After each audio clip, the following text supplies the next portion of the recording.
एक एक करके आए। गुरुदेव स्वामी के माल्यार्पण करते हुए आप लोग आशीर्वाद से अपनी झोलियां भरेंगे। आइए आइए, गुरुदेव के चरणों में 2 लाइनें कहने जा रहा हूं, आप लोग अपने स्वागत कीजिए, आशीर्वाद प्राप्त कीजिए। हो नगरी बसे भगतो, हो नगरी बसे भगतो, चित मेरे बाबा का डेरा। नगरी बसे भगतो, मेरे बाबा का डेरा। हो नगरी बसे भगतो, नगरी बसे भगतो, चित मेरे बाबा का डेरा। नगरी बसे भगतो, चित मेरे बाबा का डेरा। कोई थके हाथे ओनो, कोई थके हाथे ओनो, सजवन पावे तू फेरा। सजवन भाई तू फेरा। कोई थके हाथे ओनो, कोई थके हाथे ओनो, सजवन पावे तू फेरा। दरबार में सभी बैठो हाथ जोड़, कि देवन वाली एक मां, मांगत लाख करोड़, कहो आज भी तेरा आसरा, मां कल भी तेरी आस, कि घड़ी घड़ी तेरा आसरा, शहरुत बारो मास, पति राम। मिलकर कहो, ये प्रार्थना के द्वारा मैंने अपने पिता गोलोकवासी पंडित किशनानंद जी की याद दिलाई है। कुछ पुरानी माताएं अगर बैठी होंगी तो यही प्रार्थना मेरा वो कहते सियापति राम करो कल्याण, भवना वाली माता तेरी चितपीठ।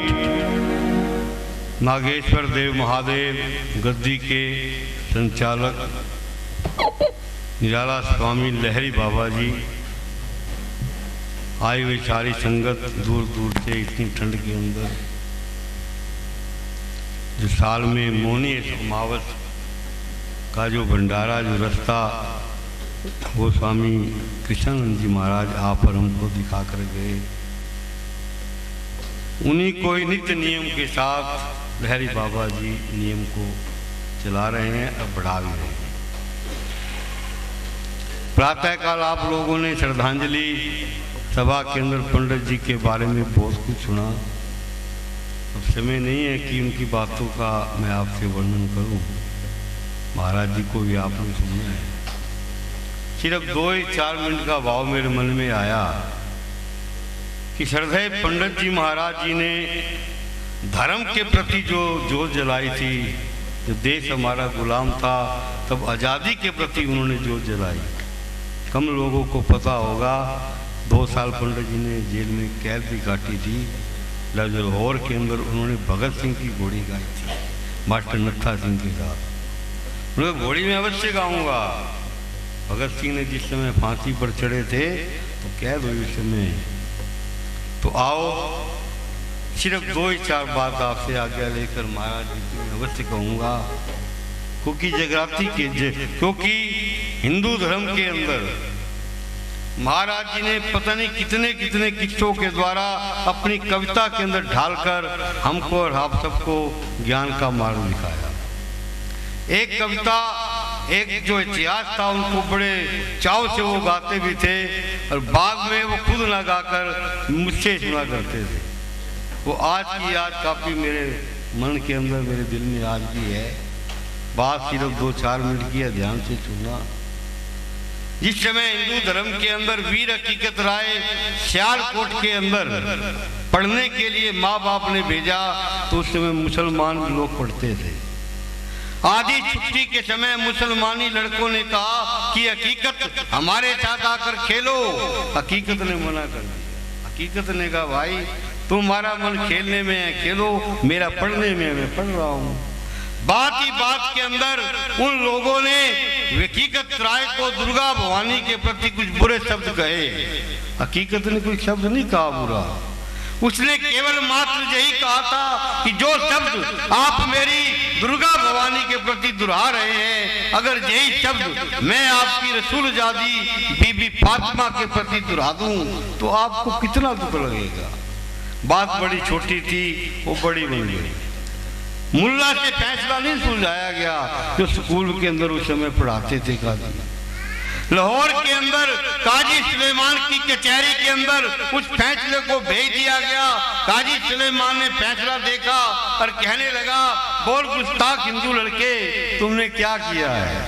ये नहीं पूछा कि तुमने करा क्या है। गुस्ताख, याद रखना तुष्टीकरण की राजनीति उस समय भी थी, तुष्टीकरण की राजनीति आज भी है। उस जमाने में फर्क केवल मात्र इतना था कि हमारा धर्म ऊंचा था, राजनीति नीचे थी। आज राजनीति ऊपर आ गई है, धर्म हमारा नीचे आ रहा है। यही दुख की बात है। उस समय काजी सुलेमान ने कहा, बोल गुस्ताख हिंदू लड़के तुम्हारा क्या कसूर है। हकीकत ने कहा, हजूर कि मुलजम नहीं, मैं बिल्कुल बेकसूर हूँ। इतना कसूर मेरा है कि मैं हिंदू जरूर हूँ।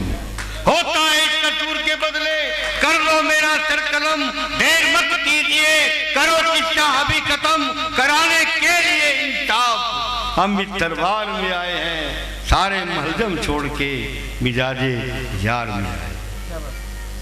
काजी सुलेमान ने कहा, बेटे तेरे अंदर जोश है पर होश नहीं, संभल के कहो। मैं लाहौर का आधा राज्य तुम्हें दे दूंगा, अपनी बेटी का रिश्ता तुम्हारे साथ कर दूंगा, मगर एक काम तुझे करना पड़ेगा। बोले बोलो।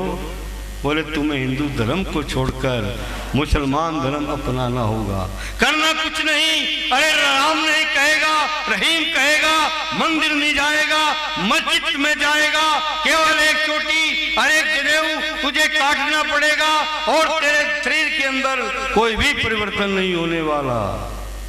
उस समय उस शेर ने जो हाथों में हथकड़ियां थी, पैरों में बेड़ियां थी, सिंह जैसी गर्जना करते हुए कहा कि मुसलमान बनने को श्रीमान जी मैं तैयार नहीं, आपकी भेंट है सर, मेरा देने से इनकार नहीं। शर्म होती किसे पाप के बदले मर जाता, धर्म पर जान देने से मुझे थोड़ा भी इनकार नहीं। आज के 6 दिन के बाद जो आप लोग बसंत पंचमी मनाने जा रहे हो, माताओं ये कसूर आपका है सारा। आपने कभी बतलाया बच्चों को कि आज माँ सरस्वती का जन्मदिन है, आज हकीर हकीकत राय का बलिदानी दिवस है? कभी कहा बच्चों को आपने? हमारी माएँ उस जमाने की माताएं कहा करती थी बेटा आज घर के अंदर पीले चावल बनेंगे, पीला वस्त्र पहनकर तू बाहर जा, पीले कपड़े डालकर तू स्कूल में जा और माँ सरस्वती की वंदना कर। कहा आपने कभी अपने पुत्रों को? बताइए कहा आपको, कहाँ जाएगी हमारी संस्कृति? उस समय काजी सुलेमान ने लिख दिया कि आज के ठीक 1 सप्ताह के बाद बसंत पंचमी के दिन इसको मौत के घाट उतार लिया जाए। अगर कोई इसके घर का व्यक्ति आता है, ये प्रयास करता है कि हकीकत मुसलमान बन जाएगा, हम इसको छोड़ सकते हैं। ये शर्त साथ लिखी। आज भी किसी हाई कोर्ट के अंदर, सुप्रीम कोर्ट के अंदर कोई भी जज आज फांसी के लिए किसी की लिखता है, पेन को उसी समय तोड़ दिया जाता है।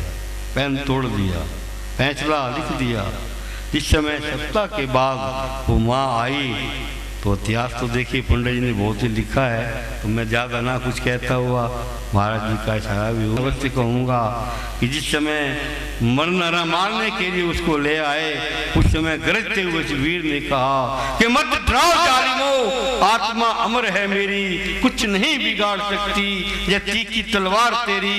मृत्यु से मैं अपना कभी विश्वास ना बदलूंगा, मरूंगा जान दे दूंगा, धर्म से मुंह ना मोड़ूंगा, धर्म ही मुझको प्यारा है, यही मेरा हमदर्द है, यही मेरा सहारा है। सुनो रे हिंदुओं सुनने वालों, धर्म पर जान दे देना, विपत्ति जो भी आएगी खुशी से जल्लाद चला जो तेरे दिल में आई है, उठा खंजर मैंने बहुत देर से गर्दन झुकाई है। आओ श्रद्धा रूपी श्रद्धांजलि पंडित जी की लिखित कविता के द्वारा मैं आपका बच्चा, आपका सेवक, महाराज जी का सेवक होने के नाते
ओ